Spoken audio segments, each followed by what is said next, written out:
e arricchisce sempre di più questo scenario, sconvolge un po' tutti con la sua bellissima voce. Teresa Rocco è sempre con noi, meravigliosa come sempre. Grazie a te, ricambio questi complimenti che ti escono proprio dal petto. Dal petto, dal davanzale.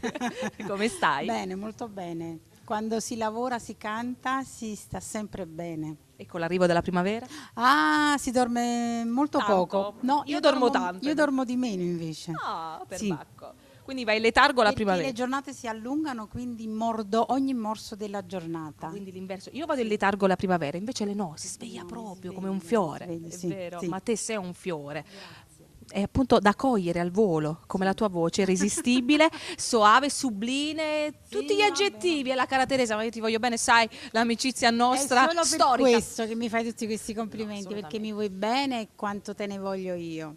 È sempre un piacere vederti. Come voglio bene a tutti gli amici di Cantiamo Napoli, in primis Alfonso Criscuolo e a tutta questa bellissima famiglia che si allarga sempre di più perché i risultati sono estremamente piacevoli, per cui è giusto che sia così. E visibile a tutti. Assolutamente. Cosa ci canti questa volta? Vi canto una bellissima canzone, testo e musica di Gino Da Vinci e si chiama Core, Core mio. La mia preferita? No, me la dedichi. Ok, va bene.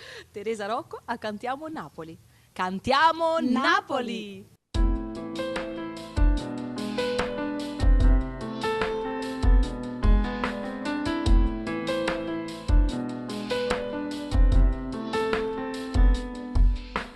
E se ne va senza te, una sera sto male, mi sento vacante perché non ci stai.